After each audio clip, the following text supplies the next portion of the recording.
Conosco, professor, companheiro Valério Arcari. Eu não vou me alongar muito na apresentação, né, do Valério, muito embora acho que seja necessário rapidamente sinalizar, né, primeiro um agradecimento aí pela articulação rápida, né, o Sintef, Sintesp e a DUFPB por acolher mais essa edição, dessa vez em parceria, do projeto Realidade Brasileira e Universidade, para discutir o labirinto reacionário, uma análise sobre conjuntura política brasileira, no momento em que nós tivemos a oportunidade de contar com a colaboração do companheiro Valério. Valério é militante conhecido de todos nós, imagino, é um militante marxista, trotskista, militante com uma larga experiência nacional, internacional, acompanhou na juventude a Revolução Portuguesa, militou também no Brasil na luta e resistência contra a ditadura, foi dirigente da CUT, dirigente do Partido dos Trabalhadores, dirigente do PSTU, dirigente do PSOL, um companheiro também teve uma militância importante, tem uma militância importante nos sindicatos, historiador, autor de diversos livros, ensaios, artigos, tematizando a realidade brasileira, e nada mais justo do que trazê-lo nesse momento que lança o livro Labirinto Reacionário, que está aqui à disposição para quem quiser adquirir, ao término da nossa atividade, pode procurar o Felipe, pelo valor de R$40, e vou passar imediatamente agradecendo mais uma vez a presença de todas e todos, e agradecendo especialmente ao camarada Valério por essa oportunidade. Valério. Muito bem. Obrigado. São gentis. É uma satisfação fazer uma visita relâmpago a João Pessoa. Faz muitos anos, evidentemente, já, talvez mais de 10 anos que eu não venho, então é uma rara oportunidade. Com a pandemia ficou muito mais difícil todas as viagens, né?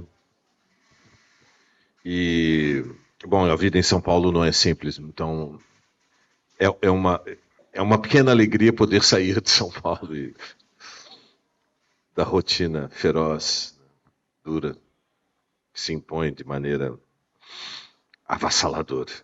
Eu vou, como nós estamos muito atrasados, e eu sei que o tempo não para, eu vou fazer uma apresentação de 20, 25 minutos.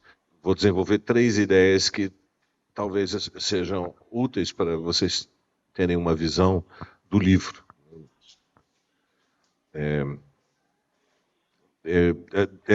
Estas 3 ideias principais. 3 desafios. Primeiro desafio. Como é que nós explicamos a enorme dificuldade que a esquerda brasileira teve para entender o fenômeno do bolsonarismo? Ou em palavras mais simples, por que a esquerda brasileira subestimou o perigo de uma corrente neofascista? É um problema grave. Subestimou.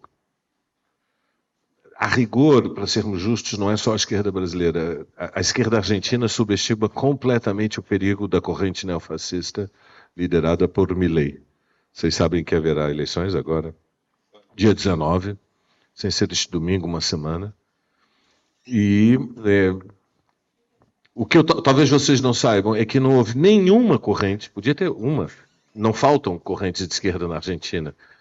São tão numerosas como no Brasil, há pelo menos entre partidos, tendências, mais de 20 coletivos de esquerda. Nenhuma previu que Milei venceria as PAS. Nenhuma. Nem consideravam a hipótese. É um erro muito grave. É como não prever que Mussolini podia chegar ao poder em 1922 na Itália. É como não prever que Hitler poderia chegar ao poder em fevereiro de 1933 na Alemanha. É muito grave. Por quê? Primeira questão. Segunda questão.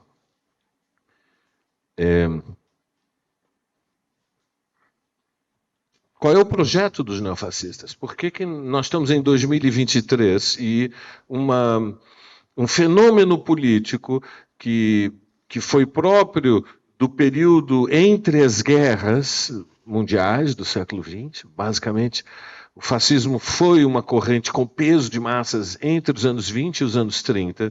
Depois da derrota do nazifascismo, depois da derrota de Hitler, durante um intervalo já de 3 gerações, os grupos fascistas existiam, mas eram muito marginais, entendem? Grupos muito isolados.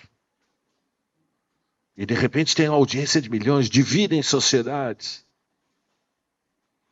Atrás de Trump, há um movimento de tipo neofascista. Chama MAGA. Make America Great Again.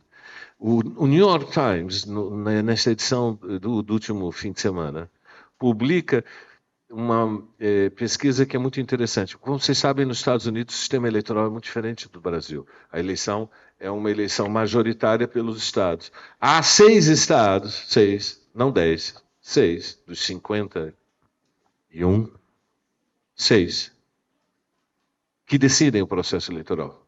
Ou seja, aconteça o que acontecer, vamos imaginar, Trump tem uma diarreia e fica 3 meses fechados dentro de casa. Vai ganhar no Texas. Ele não precisa fazer campanha. Ele ganhou no Texas.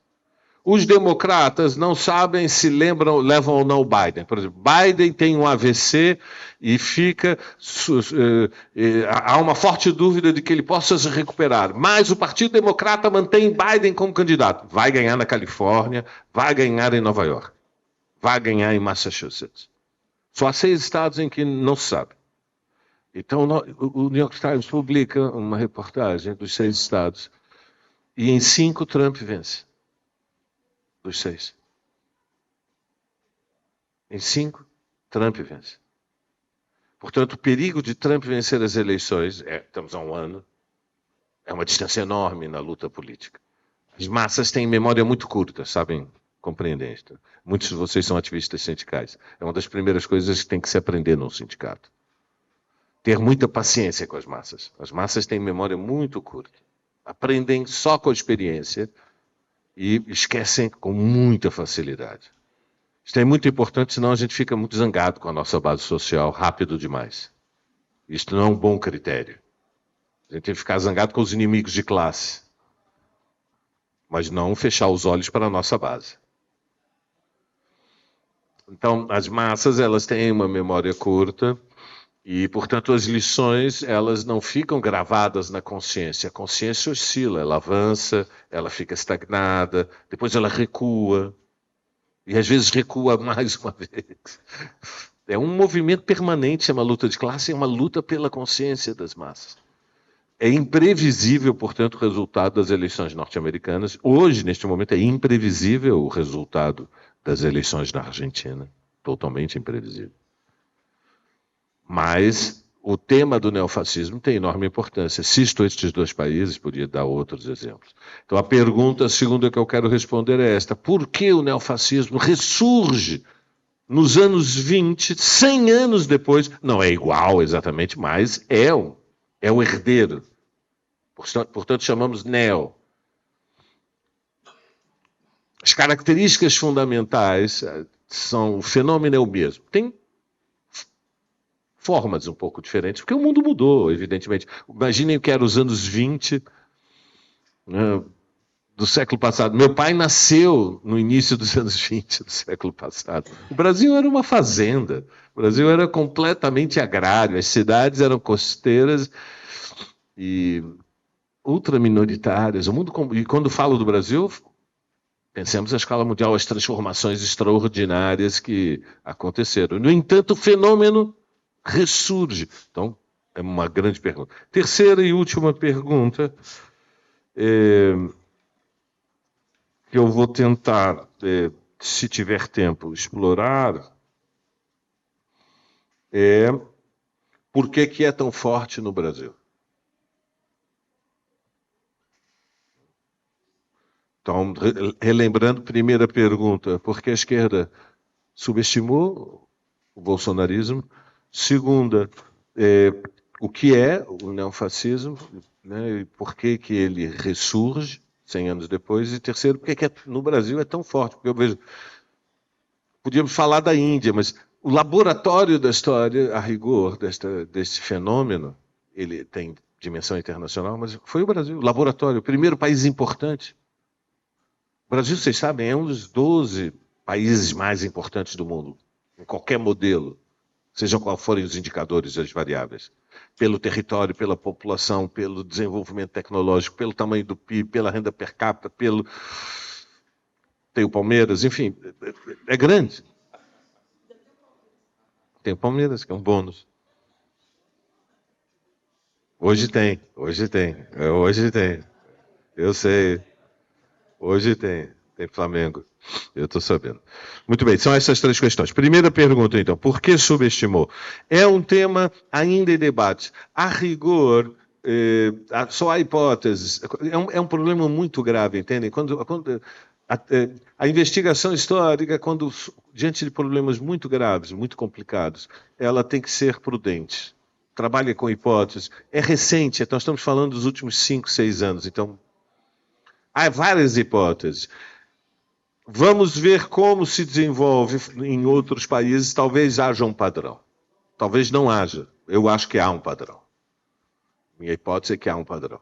Eu diria que as razões fundamentais são muitos problemas, né, mas vamos resumir três grandes problemas.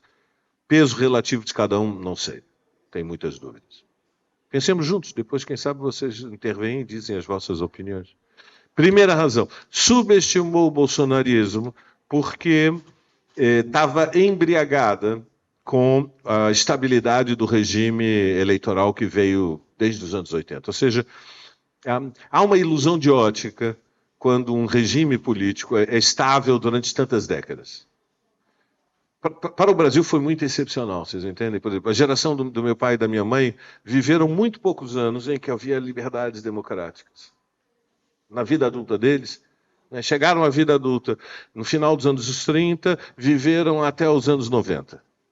Nesse intervalo, o período que no Brasil houve liberdades democráticas, eles são uma geração urbana, instruída, foi muito raro.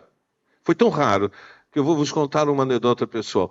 Eu voltei sozinho para o Brasil, minha mãe trabalhava para o Itamaraty, eu voltei sozinho em 78. Em 85, pela primeira vez, eu fui visitá-la. Ela trabalhava no consulado em Barcelona. E fui visitá-la para o Natal. Nunca, nesse intervalo, não tínhamos nos encontrado. E eu me lembro de uma conversa em que eu dizia para ela, mãe, mas a ditadura caiu, vai acabar. Não vai desmoronar, mas vai ter transição. O regime militar se esgotou, as diretas foram enormes. Ela disse, isso é a sua opinião. Vamos esperar 5, 6 anos e vamos ver como evolui. Porque eu voltar para o Brasil para ficar outra vez debaixo do tacão dos militares, não volto. Não volto mesmo. Então, eu conto esta anedota para vocês perceberem o significado que foi vivermos de 86, grosso modo, até 2016, nós estamos falando de 40 anos, a estabilidade do regime democrático eleitoral. Isto produz uma ilusão de ótica.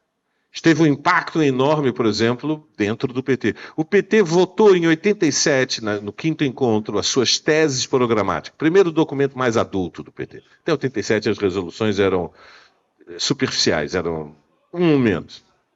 Em 87 há um 5º encontro, se escreve um documento, com muitas mãos, mas a finalização foi do Rui Falcão, que tem uma visão estratégica. Não era uma elaboração muito original, era chamada as teses do método alemão. O documento dizia fundamentalmente, nós vamos intervir na institucionalidade, nós vamos apoiar na mobilização social. E vamos no movimento em pinça, né?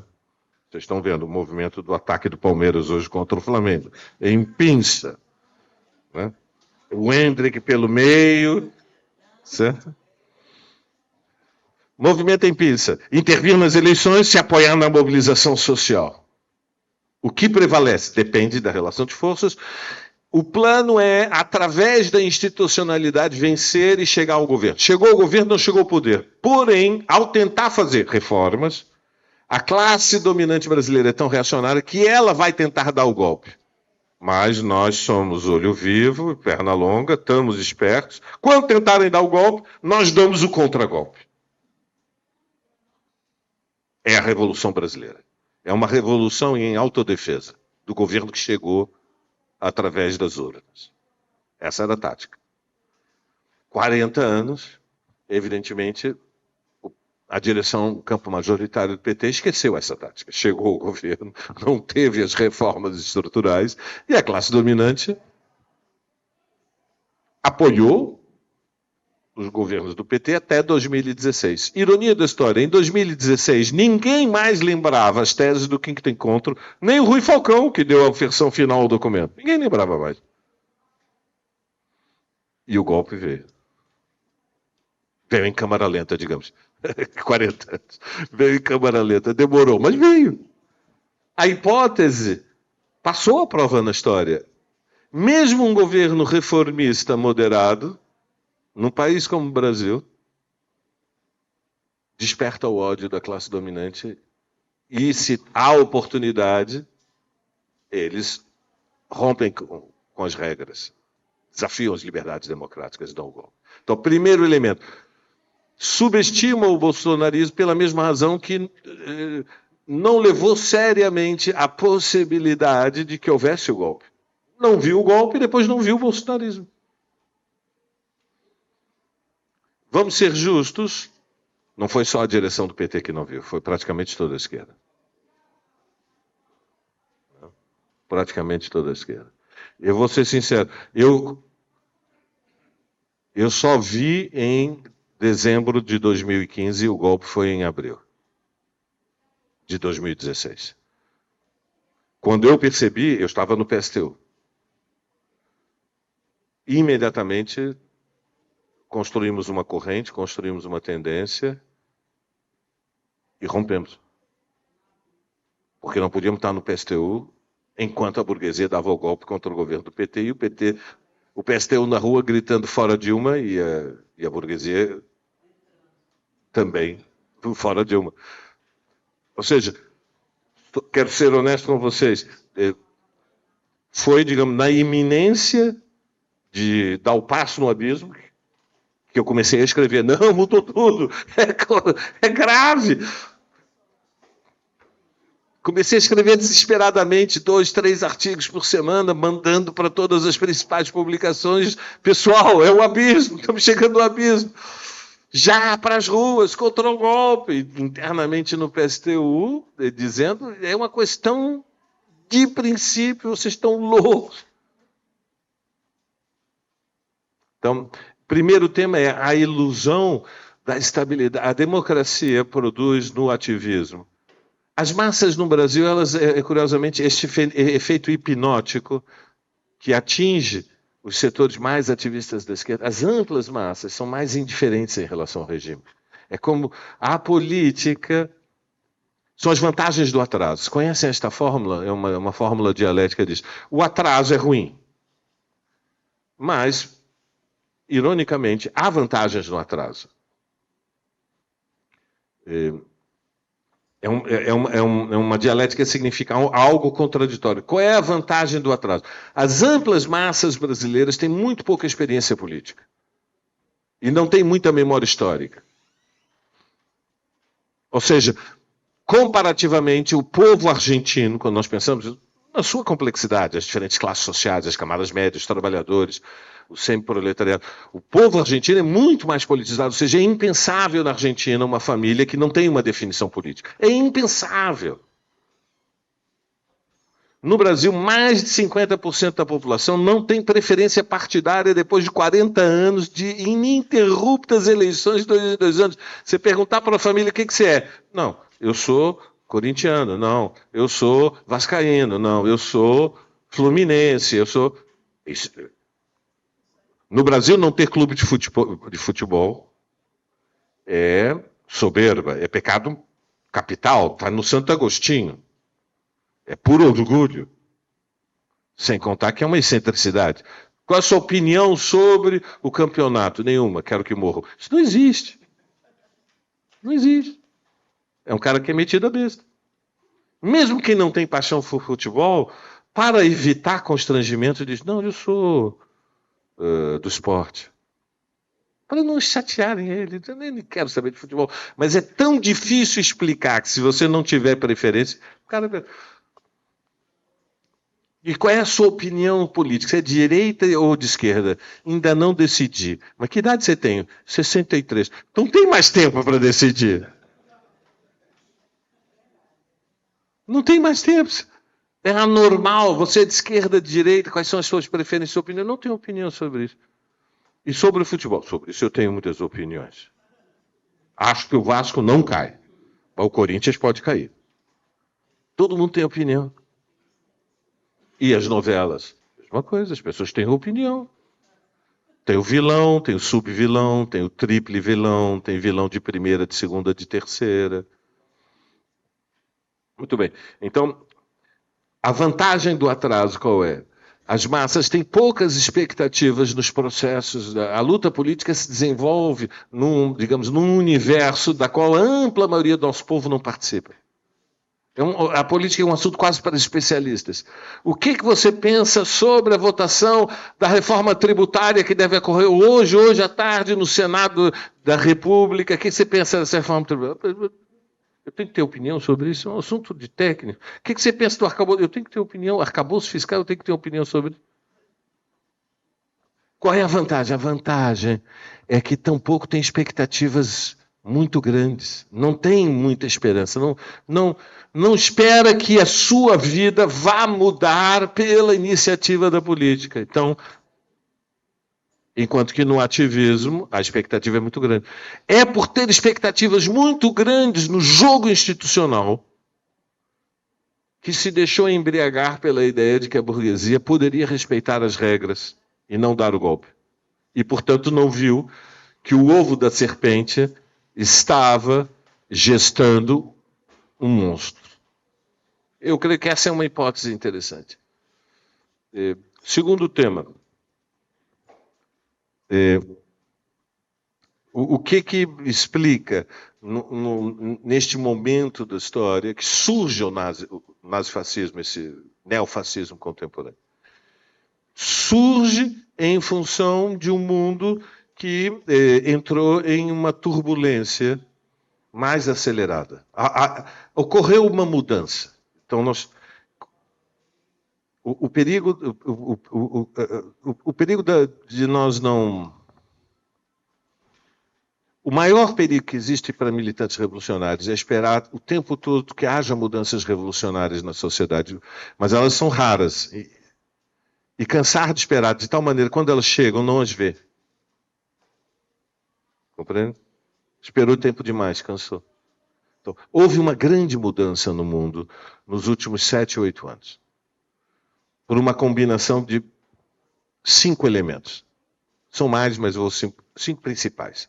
Primeiro é que, a partir da crise de 2008, quando a montanha de capitais fictícios parcialmente foi destruída, numa catástrofe financeira. Ou seja, a rigor, a maioria das pessoas não sabem, mas o sistema financeiro norte-americano e, por efeito dominó, britânico e europeu, faliu em 2008. Quebrou. E com ele quebra praticamente todas as grandes corporações, a General Motors e a General Electric. Eu sou daquela geração que a gente brincava dizendo, quando a General Electric falir a GE, é a morte do capitalismo. Era uma brincadeira. Mas tinha um certo sentido, tinha uma grande verdade. Bom, a General Motors e a GE quebraram em 2008. Foram salvas pelo governo Obama, que usou dinheiro público, mandou imprimir dólares e comprou as ações. Ao comprar a grande quantidade de ações, revalorizou o preço relativo das ações e impediu a falência. Injetou dinheiro numa escala de dezenas de bilhões. Bom, para vocês terem uma ideia, o Banco Central norte-americano injetou mais de 4 trilhões de dólares no intervalo de um ano. Veja, a dívida pública do Estado americano em 10 anos passou de 75% do PIB para 125% do PIB, cresceu 50%. Surgiu uma etapa que vai passar para a história com o nome de quantitative easing, ou relaxamento monetário. Ou seja, o capitalismo começou a imprimir dinheiro para os estados comprarem os títulos das suas próprias dívidas. Nunca tinha sido feito antes. Porque eles têm imaginação. O sistema ia falir. Então eles disseram, vamos imprimir dinheiro, comprar, salvar as empresas, e depois comprar os títulos da dívida que nós tivemos que emitir para poder dar a garantia da emissão do dinheiro. Chama-se isso o sistema de relaxamento monetário. Isto funcionou de 2008 até algum momento ali entre 2015 e 2016. Desde então entrou em crise, mudou. Então, este é das questões fundamentais. Por quê? Porque quando olhamos em perspectiva histórica, a questão é que o capitalismo, como sistema, entrou numa etapa em que ele anda de lado, ele não tem mais impulso de crescimento. Perdeu o impulso de crescimento. Ele tende a uma longa estagnação. Qual é o principal obstáculo para o crescimento? É que ele se aproxima dos seus limites históricos. Veja, para o capitalismo crescer, tem que haver investimento. E o investimento é essencialmente privado. No Brasil, para termos uma ideia, os números do ano passado, nós tivemos uma taxa de investimento de 18% do PIB. Dessa taxa de investimento de 18% do PIB, 2% é investimento público, seja municipal, estadual ou federal. 2 dos 18. O capitalismo é um sistema de investimento privado. O investimento privado só existe quando os donos do capital fazem o cálculo de que tem sentido a valorização, que eles objetivam o dinheiro, correm riscos, mas vão conseguir ter uma margem de lucro que justifica o risco de imobilizar ou objetivar o capital na produção de algo. Porque ele, na forma líquida, está sempre muito mais protegido, desde que não haja inflação. Desde que não haja inflação. Muito bem. Um dos problemas do século XXI é que as tendências inflacionárias voltaram para valer. E voltaram no centro do sistema. Ou seja, para terem uma ideia, desde os anos 80 não existia nenhum país capitalista central com inflação em 2 dígitos, acima de 10%. E, basicamente, o que ocorreu na dinâmica do processo da pandemia foi que praticamente todos eles chegaram aos 2 dígitos. Só os Estados Unidos estiveram um pouquinho abaixo, mas muito próximo. Então, este é um primeiro problema. A tendência à estagnação na longa duração. Diante disto, há um obstáculo. O que pode permitir superar? É um telefone, né? O que pode superar? Como garantir o crescimento? Há uma condição. Mudar a relação estrutural de forças entre capital e trabalho. Impor condições de superexploração no outro patamar. Isso é possível de ser feito? Claro que é. Por quê? Porque nos países centrais, em alguns dos países intermediários, né, semi-periféricos, como é o caso do Brasil, ainda é possível. O que dizem os fascistas? Os fascistas dizem que é possível crescer. Como? Aprendendo com a China. A China não cresce. Não cresce a 5%. Cresce. E nós, as fortalezas históricas do capitalismo, não crescemos. Por que a China cresce a 5%? Cresce a 5% porque a taxa de exploração é muito elevada. Porque é um gigante que está fazendo a transição do mundo camponês para o mundo urbano. Então, mesmo pagando salários que são metade dos que são pagos nos países centrais, para as massas camponesas semiletradas que estão chegando do fundão do oeste da China, a vida nas grandes cidades industriais litorâneas fica um pouco melhor. Sobretudo porque, enfim, Tem os mecanismos da alienação, né? As pessoas querem comprar coisas. Não necessariamente ser camponês no oeste da China era tão pior do que ser operário no litoral, mas não pode comprar a tela de televisão de, sei lá, 40 polegadas, 50 polegadas. Aí não pode. Então tem os processos de alienação também. Então este é o primeiro tema. Surgem fascistas porque os fascistas dizem, nós temos um programa, nós temos uma solução, nós temos um projeto. Vamos inverter a relação estrutural entre capital e trabalho. Vamos impor a derrota histórica à classe trabalhadora. Vamos fazer a classe trabalhadora norte-americana aceitar que tem que viver com os salários médios mexicanos. Na Argentina, o que diz o Milei? Tem que fazer a classe trabalhadora argentina aceitar que tem que viver com salários médios brasileiros. No mínimo, paulistas. Por quê? Porque na Argentina, com toda a crise, a classe trabalhadora, o salário médio é 25% maior do que no Brasil. 25%. Se vive muito melhor na Argentina do que no Brasil. E veja, o Brasil é uma enorme variedade. Uma coisa é o padrão de vida da classe trabalhadora em São Paulo, outra coisa na Paraíba. É muito menor na Paraíba. Se você paraibanizar o salário médio da classe trabalhadora do Sudeste e do Sul, o Brasil já fica muito competitivo. Compreendem a imagem? Paraibanizado. Pega o salário médio da Paraíba e impõe isso em São Paulo. Impõe isso no Paraná. Impõe isso em Santa Catarina. Impõe isso no Rio Grande do Sul. É isso que os fascistas representam. A derrota histórica. Para impor a derrota histórica, e não é só a relação com o trabalho, é também uma outra visão do mundo. O fascismo, né, o fascismo, ele responde à contra-revolução em toda a linha. Então, ele é impulsionado pela fúria misógina, antifeminista, o ódio às mulheres, o ódio à mudança do pós-guerra.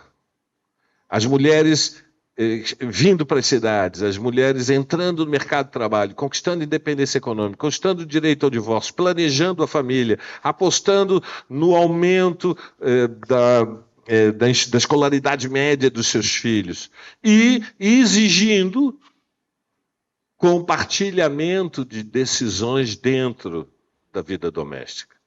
Eles são, diante disso, da emancipação feminina, veio a reação machista.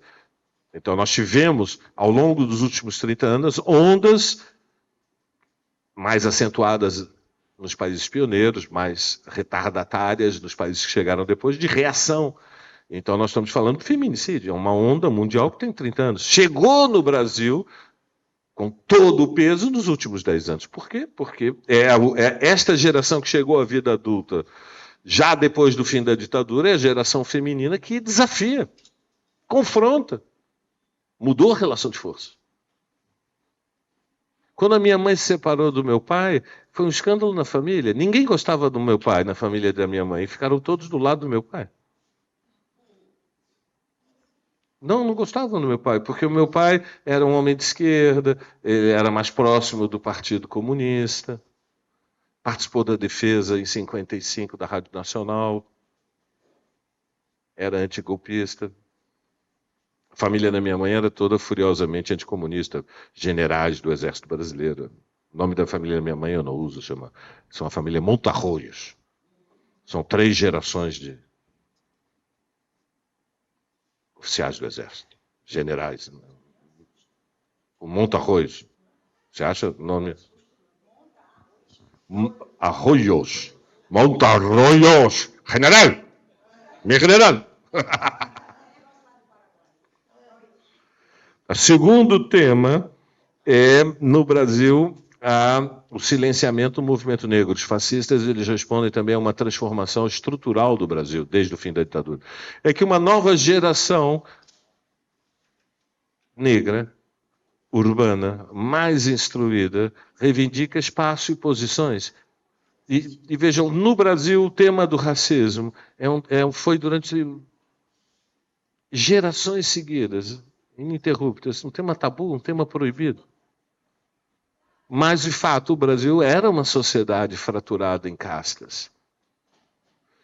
Aqueles que nasceram em ambientes da classe média alta, ou burgueses em decadência como eu. Eu tive babá negra de uniforme branco durante os primeiros 9 anos da minha vida. Raramente via minha mãe e meu pai. Minha infância foi com a minha babá negra, Pedrina. Ela que me levava para a praia com meu irmão, em Copacabana, ela que fazia a comida, e ela que me punha para dormir. Ela que me levava. Itamaraty. Minha mãe trabalhava. Tinha. Não, minha mãe tinha uma posição de poder no Itamaraty, digamos assim. Então, cito esses exemplos para vocês compreenderem. Há uma forte reação que há uma fúria contra a ascensão da juventude negra. Há o rancor dos privilegiados. A política também se expressa através de sentimentos, e os fascistas capturaram esse sentimento, que é o ressentimento contra a emancipação feminina e contra a emancipação negra. Por quê? Porque o mundo fica mais competitivo. Se as mulheres podem disputar de igual para igual com o homem, e se um negro pode disputar de igual para igual com o branco, entende? É uma mudança profunda. Então, assim como há o impulso de orgulho feminino e o impulso de autoconfiança negra, do outro lado há um sentimento ainda mais forte, não menos. O medo de perder o privilégio é muito mais forte do que a esperança de conquistar um direito. Não fosse isso o bastante, eles têm, evidentemente, posições muito fortes contra o movimento indígena. Vocês sabem que o processo de acumulação de riqueza no Brasil, o caminho mais rápido para isso é grilar terras. Não tem nenhum segredo. Se você é um aventureiro e quer ganhar dinheiro rápido, e não é ladrão de pôquer, o caminho mais rápido é grilar terra.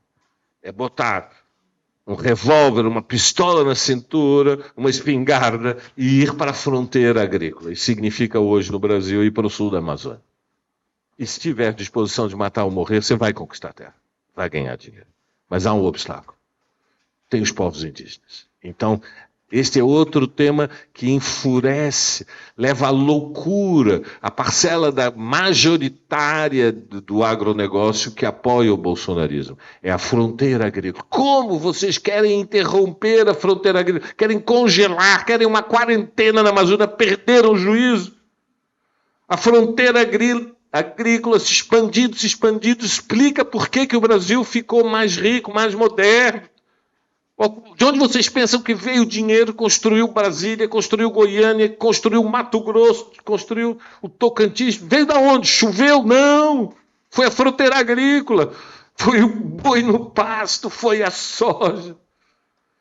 E os indígenas dizendo não. A explosão é o tema do marco temporal. Vocês preparem-se, vai ser um conflito muito grande. Eles querem votar esta semana, o marco temporal, vão ganhar, né? Não tem... O Congresso Nacional vai derrubar o veto do Lula. E vão votar. Exatamente. E o cálculo, ou isso ou aquilo.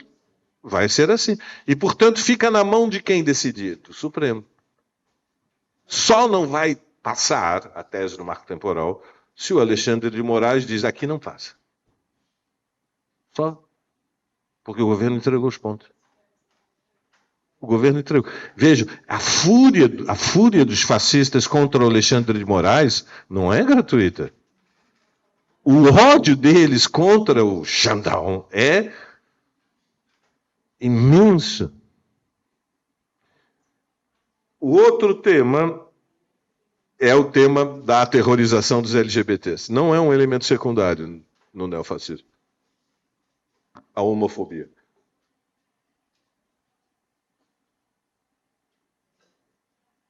No mundo todo, os neofascistas são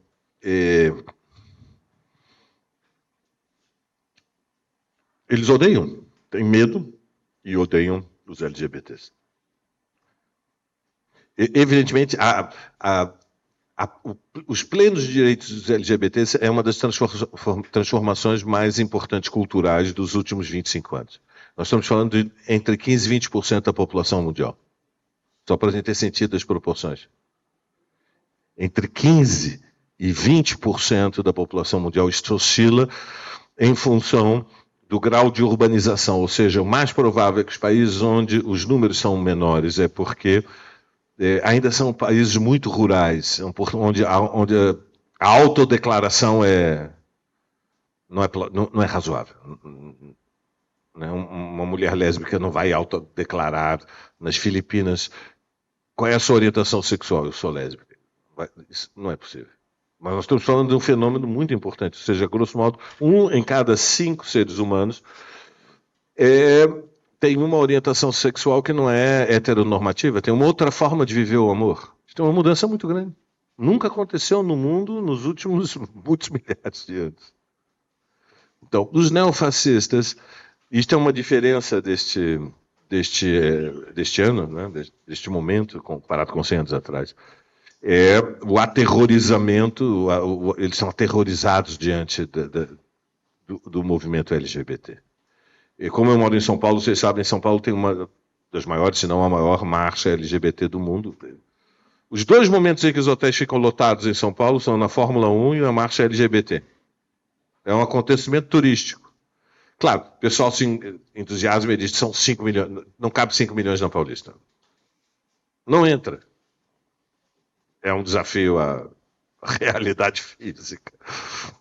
São 3,5 km e a largura da avenida é 120 metros. Não cabem 5 milhões. Mas são muitos, são 500 mil, 1 milhão às vezes. É muita gente.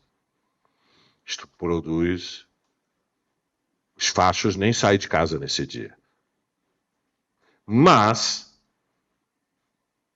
já ocorreu em São Paulo manifestações de fascistas às centenas, ou mesmo aos milhares, contra jovens LGBTs e com ameaças de morte.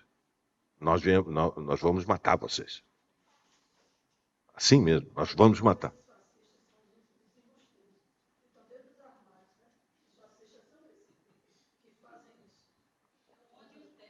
É o medo. Eles têm medo.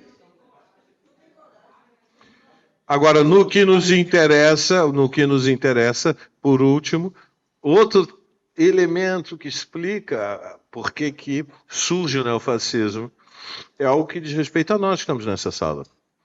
Porque os neofascistas odeiam a universidade, o mundo da cultura, odeiam intelectuais e odeiam artistas. Veja, nos anos 20, a universidade, como nós entendemos hoje, nem existia, mesmo nos países centrais. Havia embrião do que é o sistema universitário nos Estados Unidos, que era o mais importante, ou na Alemanha. Embriões. Hoje as universidades são instituições muito importantes no mundo. Se abre um campus universitário numa cidade do interior do Brasil, muda a vida social da cidade. Muda tudo. Por quê? Porque a expectativa de ensino superior atingiu uma parcela muito mais ampla da juventude. Ou seja, os jovens mais avançados da classe trabalhadora têm a expectativa de entrar no ensino superior. No Brasil, hoje, nós temos 9 milhões de jovens de 18 a 26 anos matriculados em cursos pós-secundários. 9 milhões. Num país de 200 milhões de pessoas, em que 160... Na verdade, adultos com 18 anos ou mais são 160 milhões. Os outros são crianças. Até os 203, né? Os outros 43. E, portanto, para termos uma ideia, em 1980 havia 1,5 milhão de matrículas pós-secundárias. Então, 43 anos depois, nós temos... É completamente desproporcional o crescimento da população, entende? Uma expansão muito... Bom, o mundo da universidade é o mundo da cultura. Muito bem. O núcleo duro das frações burguesas que apoiam os neofascistas e mesmo dos segmentos da classe média proprietária, que no Brasil é eurodescendente, é branca, que apoiam os neofascistas, tem baixa instrução. Vocês não idealizem a burguesia brasileira. A ampla maioria, quando nós falamos da burguesia brasileira, nós estamos falando, grosso modo, há 6 milhões de proprietários, o núcleo burguês são 2,5 milhões, o núcleo realmente concentração máxima de poder são menos de 30 mil famílias. Quando pensamos no universo dos 2,5 milhões, a ampla maioria tem muito pouca escolaridade. Pode ter um diploma, tem baixo nível. A burguesia brasileira não fala idiomas, a burguesia brasileira não lê literatura, a burguesia brasileira não frequenta o teatro, a burguesia brasileira, enquanto classe... Claro, uma fração burguesa muito instruída, que está parte dessas 30 mil famílias, está muito concentrada numa única cidade, que é São Paulo, entope toda a programação da Sala São Paulo, mas entra na Sala São Paulo para um espetáculo 1.200 pessoas. E geralmente 300 delas são estudantes de música que conseguem pagar meia entrada. E fazem plantão para pegar as primeiras entradas. Então, comparativamente, a classe dominante brasileira, quando pensamos com o Uruguai, com a Argentina, é muito mais baixo nisso. E as pessoas que têm muito dinheiro e têm pouca instrução desconfiam dos intelectuais. E é fácil de entender por quê. Desconfiam dos intelectuais, porque quando você tem pouca instrução, por exemplo, eu estou aqui numa mesa e vou defender uma tese. A tese de que teria sido progressivo na história do Brasil se os paulistas tivessem vencido a Guerra dos Emboabas. O Marcelo defende não. Teria sido pior do que aconteceu. Foi bom que o exército português venceu a Guerra dos Emboabas. A Guerra dos Emboabas aconteceu basicamente no início do século XVIII, durante 20 anos, e o que estava em disputa era o controle das minas de ouro e do mercado interno que as minas de ouro estavam formando. Vocês sabem que de 1700 até 1950, o estado com maior população no Brasil, de longe, era Minas Gerais. Mas de longe, Minas Gerais, por causa do ouro. Mas era uma coisa completamente desproporcional. Hoje é São Paulo, como vocês sabem, tem 45 dos 203 milhões. Minas vem depois. Não era assim. Fazemos o debate. Emboabas. Tem 5 burgueses, não são muito instruídos. Por que eles não gostam de gente como eu e Marcelo? Porque eles não conseguem formar opinião, não têm informação. Ouvem o Marcelo diz, eu acho que ele tem razão. Portugueses venceram, foi bom. Depois houve o palmeirense e disse, não, eu acho que ele tem razão, se os paulistas tivessem vencido, poderia ter sido melhor. A insegurança, veja, quando uma pessoa do povo assiste um debate como esse, também não forma opinião. Mas as pessoas do povo não são educadas nas famílias para mandar. Você não tem... Quando você nasce numa família popular, os seus pais não te educam para... Você tem que assumir responsabilidades, porque um dia você vai mandar nesse país. Você não vai mandar na sua empresa, você vai mandar no Brasil. Os filhos da classe trabalhadora são educados pelos pais dizendo, eu quero que você seja feliz, meu querido, encontre o amor, coma um churrasco uma vez por mês, não esqueça de mim quando eu ficar velhinho, venha curtir. Vocês entendem? Essas expectativas completamente diferentes. Então, as pessoas do povo olham para nós discutindo apaixonadamente o destino da Guerra dos Emboabas de 300 anos atrás e dizem, eles têm opiniões fortes sobre isso. O cara do povo, por que será que eles têm opiniões tão fortes sobre isso? Ficam curiosos, mas não ficam zangados. Só acham, esses professores são meio malucos, são meio extravagantes. Será que eles estão tomando remedinho? São esquisitos. O burguês não, ele fica com raiva. Porque ele se sente diminuído. Ele se sente humilhado. Então, o neofascismo responde a um tema fundamental no Brasil e nos Estados Unidos e na Argentina, que há um profundo ressentimento contra o fato de que, fundamentalmente nos últimos 35, 40 anos, depois dos anos 70, a sociedade mundial tem vanguardas culturais mais informadas e a burguesia, enquanto classe, não tem mais o prestígio, a autoridade, o respeito que eles acham que mereceriam. Então eles têm inveja, eles têm raiva do mundo da universidade, do mundo da cultura e do mundo da arte. E, por último, evidentemente, vem o tema da esquerda. Eles são anticomunistas, então eles odeiam toda a esquerda. Veja, para os fascistas, ser de esquerda moderado ou ser radical não faz nenhuma diferença, você entende? Não, o que você é? Eu sou social-democrata. O que você é? Eu sou trosco. Sou trotskista. Para os fascistas, é tudo igual. Vocês são todos iguais. Vocês são inimigos da propriedade privada. A diferença é que um quer regular com impostos e o outro quer nacionalizar, mas vocês são todos iguais, são todos vermelhos. É um anticomunismo visceral, ou seja, o Estado não tem que pôr a mão na vida econômica, liberdade econômica total, circulação livre de capitais, não toquem na propriedade, não mexam na herança. Não! Pobreza pode lutar para reduzir. Distribui dinheiro, distribui comida. Mas a desigualdade? Não, a desigualdade é natural, não pode mexer na desigualdade. Nós, que temos o dinheiro, merecemos dinheiro. Por quê? Porque nós somos mais capazes, nós somos mais bonitos, nós não temos frieira nos pés, nós não temos nariz grande, nós temos um perfume natural da alma.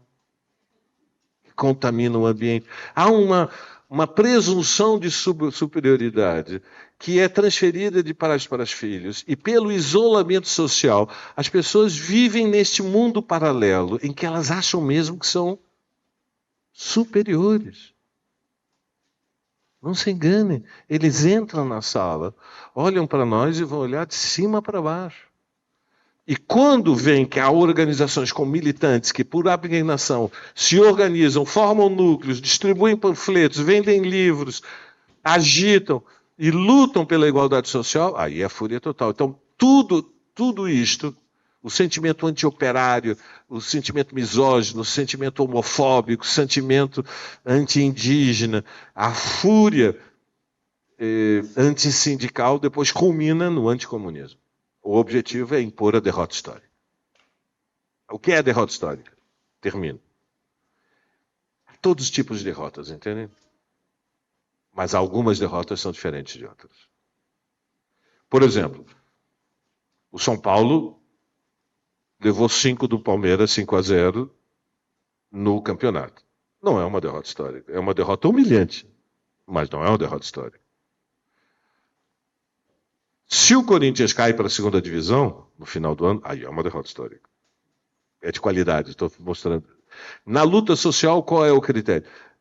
Algumas derrotas são duras, mas não são derrotas históricas, são derrotas amargas. Por exemplo, as diretas foram o movimento mais poderoso da luta social do último meio século no Brasil, em 84, contra a ditadura. No final, não conquistamos as diretas. Houve uma derrota. Mas não foi uma derrota na vitória, entendem? Porque a ditadura acabou, nós não conseguimos foi derrubá-la, mas a ditadura acabou. Agora, 64 foi uma derrota histórica. Porque 64 estava em disputa se a experiência reformista do governo João Goulart avançaria, ainda que nos limites do capitalismo em transição do mundo agrário para o mundo urbano. Ali foi... Por quê? Porque ali uma geração virou pó da história. Compreendam este conceito. Uma geração inteira, os elementos mais ativos da sociedade, a inteligência da sociedade, os ativistas da sociedade, viraram todos pó. Não porque foram todos mortos. Na Argentina, mataram 30 mil. Não é toda a esquerda, mas 30 mil num país que tem a população de São Paulo. 30 mil foi um banho de sangue. Né? Mataram metade de uma geração. No caso do Brasil, prenderam 10 mil nos primeiros 2 meses e em 20 anos mataram entre 500 e 1.000. Nós temos documentado 500, provavelmente mataram mais 500 que nós não temos documentado. Isto é o mais provável. Mas o terror foi tão brutal que durante 15 anos se impôs o silêncio dos cemitérios, porque as pessoas sentiam o peso da derrota. E quer dizer, o que é o peso da derrota? Não vale a pena ir no sindicato, não vale a pena ir na igreja, não vale a pena ir na reunião da esquerda, não vale a pena correr riscos. Os sonhos coletivos todos desmoronaram, cada um por si, todos contra todos. É a lei da selva.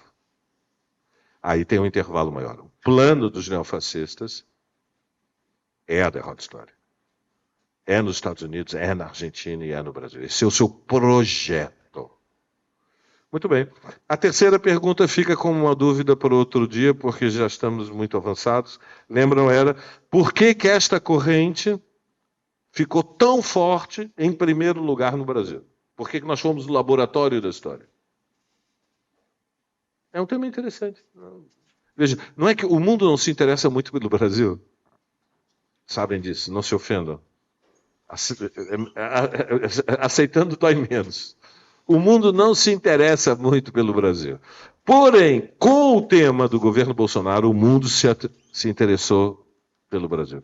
Porque era tão chocante um movimento político, uma liderança como a do Bolsonaro, chegar ao poder através de eleições no país onde o PT tinha vencido 4 eleições ininterruptas. Como é que se podia explicar isso? O mesmo país que deu 4 eleições seguidas, 2 para um líder operário metalúrgico, 2 para uma professora que tinha participado da luta armada contra a ditadura, como depois elegeu um monstro como o Bolsonaro, que, veja, não era preciso ser de esquerda para ver que o Bolsonaro era um monstro. Todos os liberais, os democratas do mundo olharam e perceberam, ele é um monstro.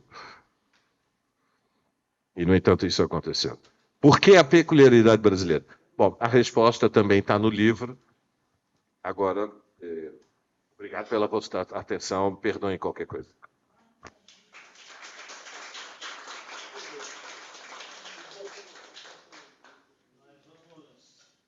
Vamos abrir, né, considerando aí o horário, para que as pessoas possam fazer o diálogo. Primeiro, agradecer mais uma vez o Valério, que trouxe provocações instigantes.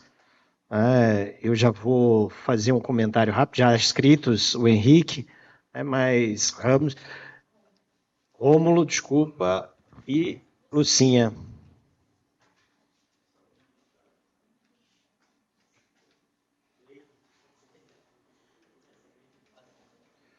Nós vamos ter que ser rápidos, tá? Para garantir que ele faça o comentário, eu vou lhe propor, Valério, algo, né, de que fazer um blocão. Então, quem mais tiver interesse, durante a fala do Henrique, já, Baltazar? É preventivo, é Baltazar? Mas, Raquel. Terão que ser 3 minutos pelo número. Dani? Encerradas as inscrições, é isso? Vou pedir para que vocês, Tavares, vejam, passar direto para o Henrique. Eu formulo meu comentário quando for passar para ele. Henrique, vamos pegar isso, porque está sendo gravado. Depois fica disponível no YouTube. Isso. Só fazer um acréscimo de alguns elementos para reflexão, né? Discutir um pouco essa questão do laboratório, digamos assim, histórico, seu Brasil, né? Porque eu me lembro, assim, de alguns fatos, né? Eu acho que, primeiro, a questão da analítica, né? Alguns personagens como ficaram muito conhecidos, exato, Cambridge Analytica e o Steve Bannon, né? Que foi personagem, inclusive, no nosso processo aqui eleitoral. E eu acho que isso é fato relevante. E dizer que, assim, a análise que o Arcari faz sobre as minorias sociais no Brasil me parece também válida para o mundo inteiro, né? Claro, com algumas peculiaridades, mas, ou seja, os fenômenos, em certa medida, né, eles são recorrentes, né? Tem uma certa recorrência nisso aí. E outro aspecto também que eu acho importante a gente colocar em baila é a queda digamos assim, do comunismo no real, né, digamos assim, o Muro de Berlim como um grande significado disso, como um elemento assim que cai às amarras, né, digamos assim, em relação ao capitalismo, né. Eu lembro de uma afirmação de um assessor do Reagan que fala que a história acabou, né. Então essa ideia que eu acho que na sequência vem a expressão, o neoliberalismo como expressão, que eu acredito ser, e eu queria depois ver uma a articulação do Arcari sobre isso, como a expressão do neofascismo, ou seja, uma expressão econômica do neofascismo, talvez até anterior do que o movimento político, ou seja, um movimento econômico anterior ao movimento político, que na realidade vai ser só a expressão disso, né? E aí alguns elementos me parecem muito claros na expectativa, que é essa questão da superexploração do trabalho, a questão do posicionamento em relação a determinadas pautas, né? Combate às desigualdades e tal, isso tudo que é insuportável, digamos assim, dentro do neoliberalismo e dentro dessa perspectiva política. Obrigado. Obrigado, Henrique. Rômulo, depois Lucinha. Primeiro, parabenizar a exposição aí do professor, a facilidade com que transita várias questões, vários temas, que me deixa muito entusiasmado para continuar nessa luta e compreendendo essa complexidade apresentada aí. Mas eu queria colocar o seguinte, é mais em relação, diante do que está posto, inclusive com possibilidade de retorno, e esse movimento que permanece vivo e se fortalece, porque eu fico incrível quando você conversa com uma pessoa que diz que ele votou em Bolsonaro, mas ele ainda continua defendendo, mesmo sabendo diante do que eu acho que é uma coisa extremamente grave. E tem muita gente, né? Boa, gente boa, que a gente convive às vezes. Então eu queria colocar, mas eu queria ver essa dimensão que você coloca aí, que a dimensão da luta de classe, hoje ela não se dá só no aspecto da relação capital-trabalho, mas se dá em várias dimensões que você colocou aí, né? Na questão ideológica, de gênero e tal. E aí eu acho que a pergunta é qual é o papel da esquerda hoje, vivendo um dilema de ter um governo que você conseguiu interromper esse ciclo aí, ainda que transitoriamente, e os limites impostos pela conjuntura, inclusive econômica, porque discuti ali agora há pouco, eu disse, o que segura o governo é a questão econômica, o panorama econômico ele não é muito favorável, então até que ponto esse governo vai segurar e até qual o papel da esquerda efetivo, já que errou uma parte da esquerda não ter essa compreensão do bolsonarismo, inclusive menciona muito bem o papel do PSTU, que fazia coro com a extrema-direita ao defender o impeachment como não sendo um golpe, e sim uma punição. Então, essa questão coloca o papel da esquerda nesse momento conjuntural de viver essas contradições, de tentar interromper esse ciclo, ao mesmo tempo as limitações impostas pela conjuntura atual. Obrigado, Rômulo. Lucinha, que prepara a Cleide.